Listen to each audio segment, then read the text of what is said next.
Howdy angels! So I am here with John, and John is in fact a gay Trump supporter. So we are gonna wing the shit out of this interview just like Donald Trump wings the shit out of this election. It's worked so far. I want to do this video as a way of explaining the fact that there are, in fact, gay Trump supporters. Yeah, there are. They exist. Well, I mean, there's that Twinks for Trump Twinks Twitter for Trump. Yeah. Have you thought about starting like a like an Otters for the Oligarchy or something like that? What? I think that I'm not that hairy. I like that you focus on being called an otter and not that it's for the oligarchy. Okay, so I'm just gonna leave it wide open. Why are you supporting Donald Trump? I don't like Hillary. Okay, so you have, and a lot of people have, a huge problem with Hillary Clinton. In fact, a lot of liberals also have a problem with Hillary Clinton just due to a very intense primary campaign and just kind of disenchanted with her, and they want a new take. Yeah, I mean, a lot of liberals consider her not progressive enough.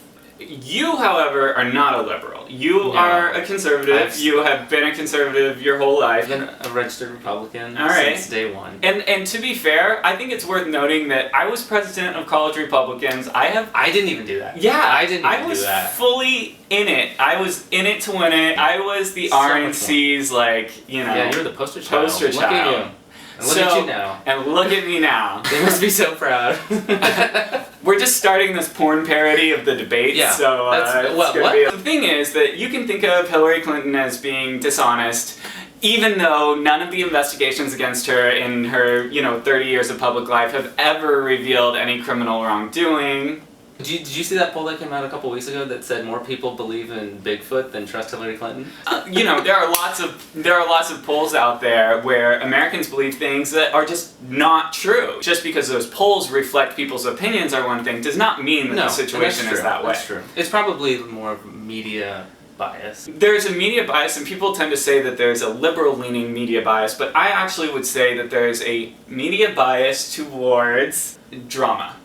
Agreed. Just like maybe it's because liberals are just more dramatic. Just like in the gay world, where we have a bias towards drama. In the media world, there's a bias towards reporting on stories that have sensationalism, whether or not there's good backing towards them. So Hillary Clinton has been in the public eye in very high-level positions for a long time. So of course she's going to have a lot of stories which may or may not be substantiated that are going to be brought up by the media a lot. Well, the same can be said for Trump, though. He's been around for like 30 years. But there's a lot more physical recordings of Donald Trump doing bad things, saying things that are just blatant lies, which there's no opinion on whether or not they're lies. A lot of Hillary's stuff, you can say she didn't support gay marriage and then she flipped and everything.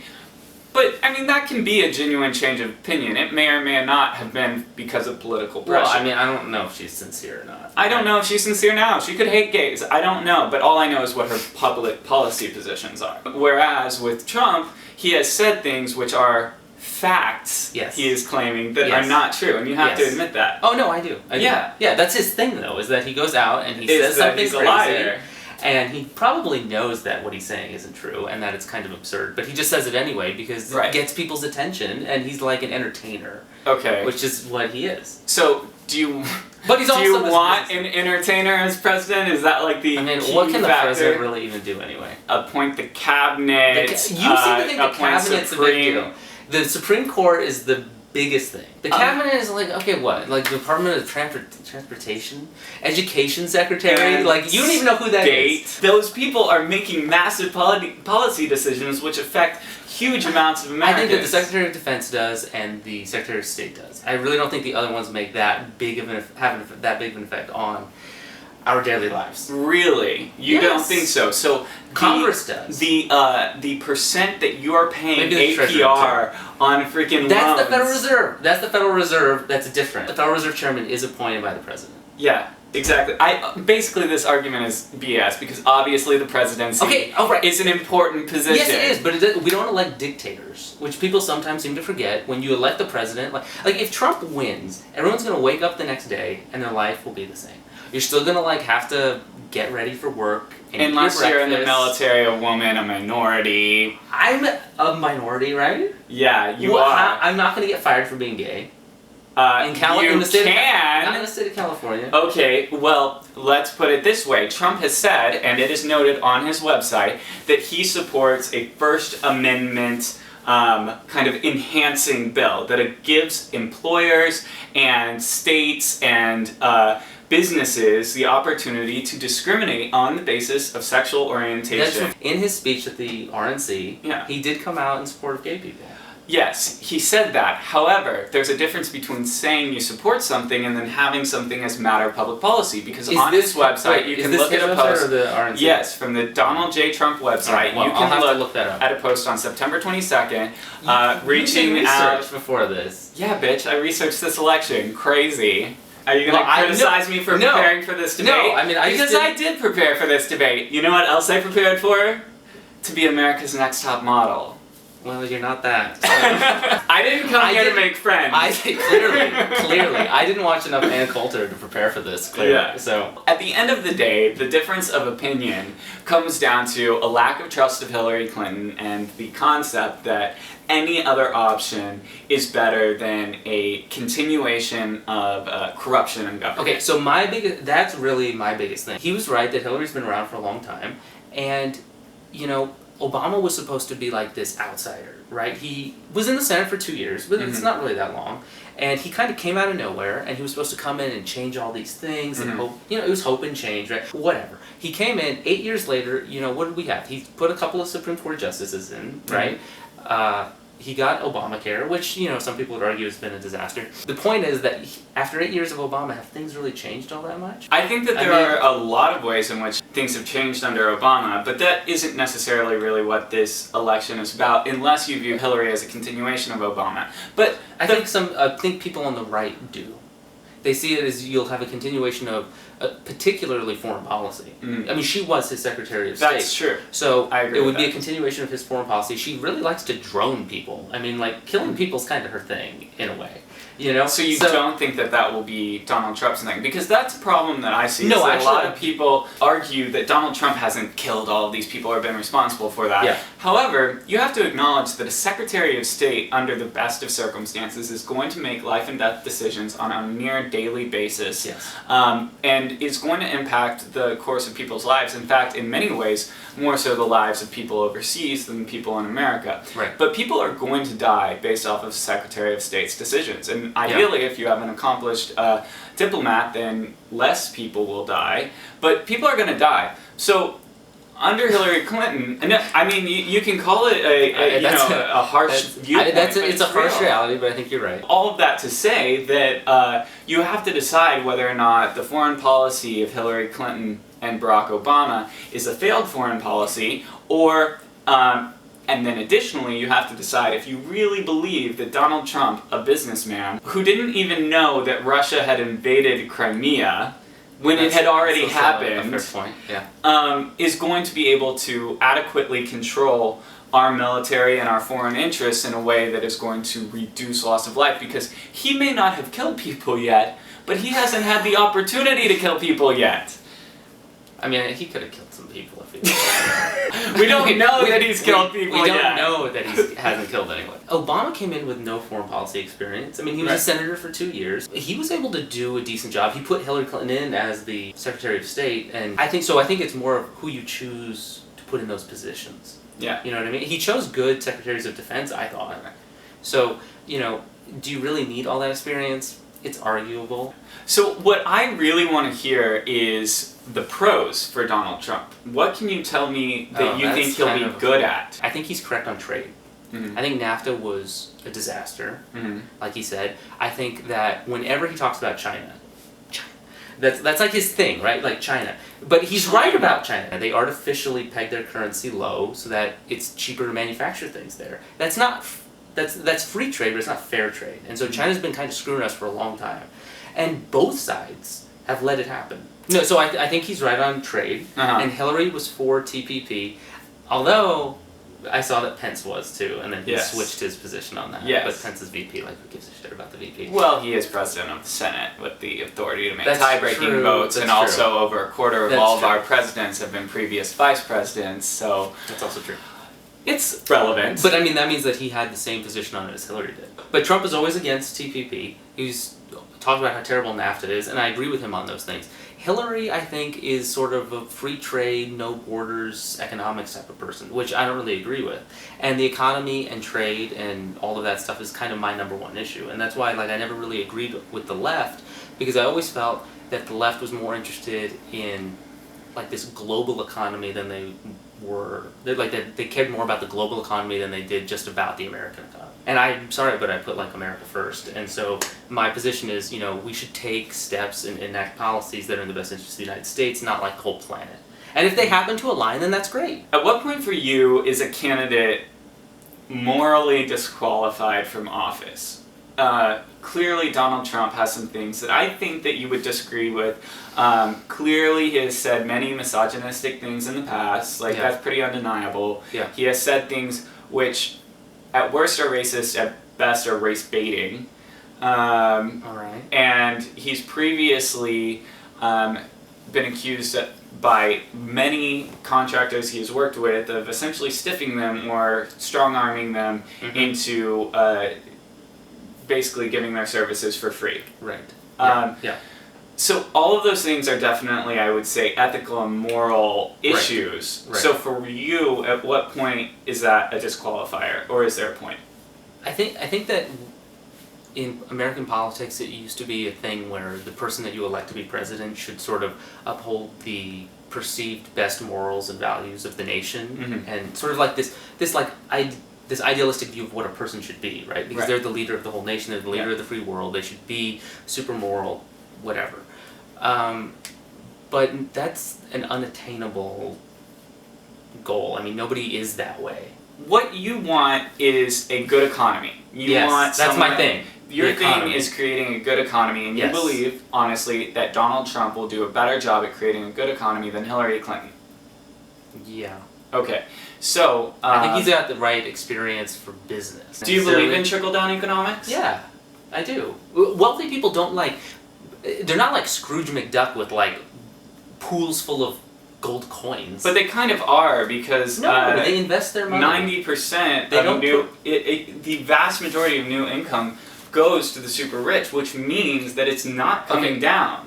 If it was coming down, then you would see those percentages even out towards the lower classes, but it's being stored at the top because those people invested in things like cash holdings, like Apple has. Apple's got $250 billion. A lot of it's overseas because the repatriation tax rate's way too high, which Trump said he would bring down. I don't know what Hillary's saying about that. I think it's crazy that you tax a U.S. company to bring money in that they earned overseas when they already paid the tax in another country. Trump did say that, Ford, for example, that was going to move their small car production to Mexico, that they should be hit with a tariff because of that. And but he went out keeping and made in mind that Ford is not decreasing the amount of production that they have in the U.S. Well, they say that, but do you believe them? Yes, because... Why do you believe what people tell you? Because they showed the plans for how they're increasing large SUVs and mid-sized cars in those factories. And then as soon as... No one is getting fired. And then as soon as the media attention's away, they lay people off, and everyone's like Caterpillar did it.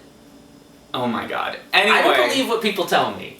Except for Donald Trump. No, I don't believe a word he says. You don't believe a word he says. He has a terrible business record. No, he doesn't have a terrible business record. He has a plan that has been vetted by economists and found to be extremely harmful to the American economy. And all of these people are telling you these things, but you don't believe all those people. Yeah, I don't believe anybody. You don't believe anybody, yeah. But you just picked a random candidate. No. I didn't stick my hand in a bag of balls and pull out one and say, I'm voting Trump. You literally haven't been able to give me a single good thing about Donald Trump. I think his business record is good. Yes, he's gone bankrupt several times. What about all of Atlantic City, which suffered because of him? Yeah, no, that didn't work out. But a lot of companies go through hard times. Disney went through a really difficult time in the mid-'80s. I mean, there are companies that go bankrupt and then they reorganize. That's what Chapter 11 laws are about. Those exist so that companies don't just disappear, that they could try to reorganize their businesses and stay afloat. So at least he was able to do that and keep people employed. Mm-hmm. So, are there better businesses out there? Yeah, I guess. But Hillary, what does she have? The Clinton Foundation? No. Clinton Crime Foundation? The Clinton Foundation... The Clinton Crime Foundation. The Clinton Foundation has one of the highest ratings of nonprofits in the country. Probably rated by their liberals. No, rated by nonpartisan groups. Who's nonpartisan these days anyway? Meanwhile, let's remember that Chapter 11 is not an innocent thing. It hurts people. Chapter 11 means that you are vacating debt.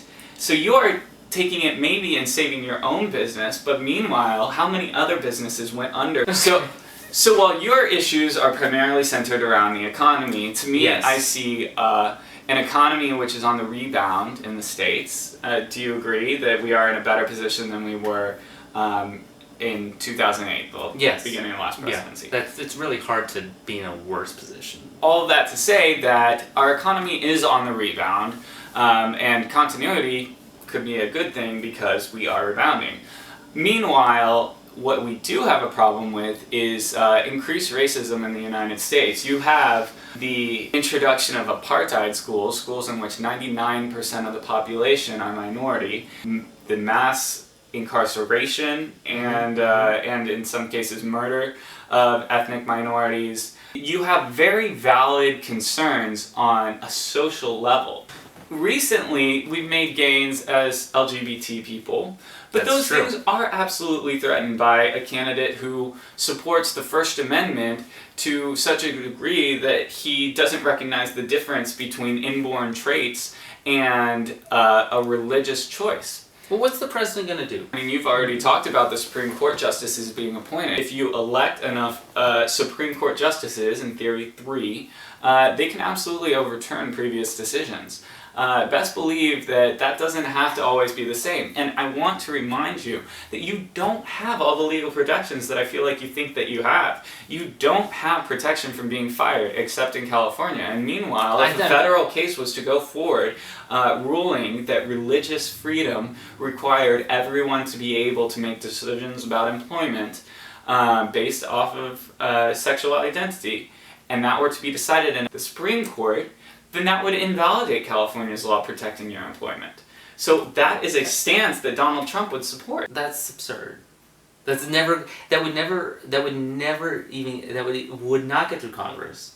That would absolutely be ruled unconstitutional. It's religious freedom, isn't it? It's protected by the First Amendment. That it wouldn't be a law, it wouldn't be a constitutional amendment. It would be done through the Supreme Court.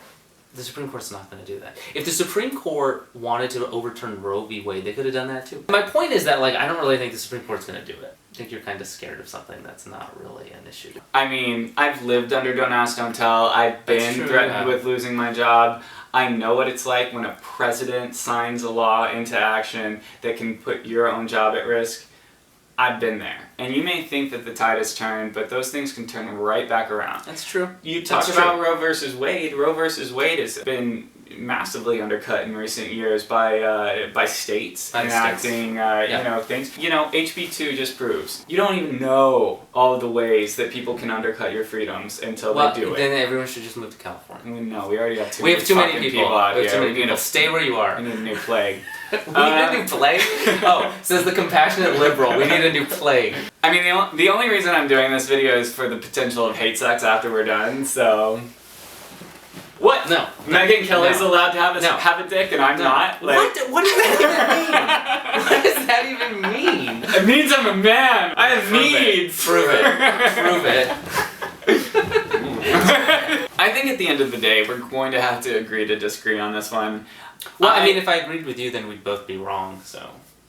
You're going to support a racist demagogue, and I'm going to support a woman who isn't perfect, but at least... Far from it. Oh my God. Have you seen those pantsuits? Oh, so now we're criticizing women for what they wear. No, just her. However, I really want to thank you for coming and talking to me, and also kind of, sort of, humanizing Trump supporters. Was that my goal? I mean, it was an attempt, I don't know. Well, thanks for having me, this is fun. Watch me get flamed for this now, but it's okay. I fully support you guys flaming him. Honestly, I feel like I sometimes struggle to fully deconstruct these arguments which center around Hillary is a liar, therefore support this guy who is terrible in many ways, as you would admit. He's terrible. So help me in deconstructing why Donald Trump is not a reasonable alternative to Hillary Clinton. Well, some of us just want to see the world burn, you know? Why did we even do this whole video? We could have just cut it to that. In any case, get out there and vote. I expect to see you all on November 8th. Either way, thank you for caring enough to find out a little bit more about the candidates and some of their positions, take the time to really look at what they believe in and whether or not they can accomplish those things. Until next time, angels.